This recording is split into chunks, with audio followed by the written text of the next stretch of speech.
Staying organized in our recording software is extremely important and very helpful when you move on to larger projects. Having cues to look at when you're playing and looking at the screen or recording, or maybe you're directing a musician on where to enter in a specific part of the song. You can see the song sections, you can highlight important riffs or ear candy that need to be brought out in the mix, anything like that. And to keep track of all this, pretty much every DAW has a feature called markers. So let's get into Cubase and set up a marker track. So here we have a Cubase project, and I can see my marker track right here, and you can even move it around if you want to.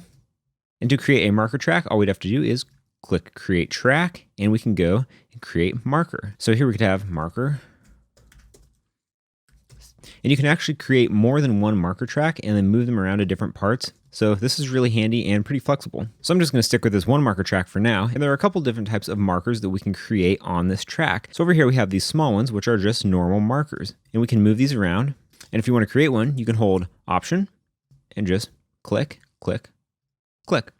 And those will snap to your grid, whatever you have that chosen to be. So maybe I have a smaller grid, I can create these in a more intricate way. You can also color code these, and you can name them. So if I go over to my inspector window here, I can click this E, and this will open up your marker window.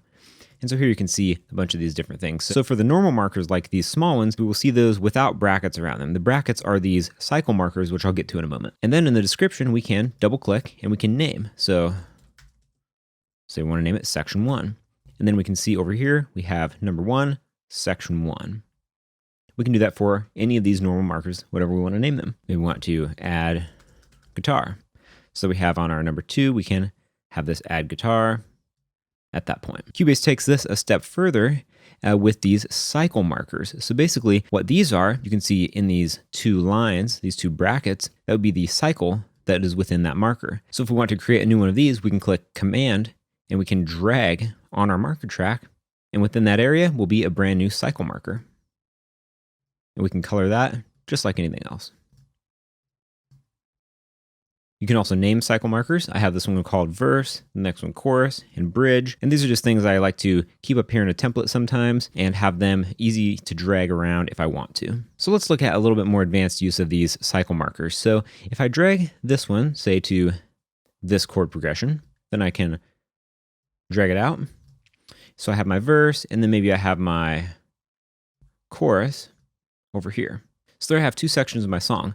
If I go over to my marker window here, I can click Cycle, and it will drop down all of those cycle markers for me to choose from. If you have a very long timeline in your session, this will be very handy to maybe jump to the beginning or the end of the project without having to search around and scroll through everything. So if I select my verse here, it will put my in and out points from my project cycle to the beginning and end of this cycle marker. If I'd select the chorus, it would move that to the chorus marker. If I go over to the marker track again and click Locate, then I can pick any of the ones that I have to just simply bring my playhead to that point. So maybe I have chorus.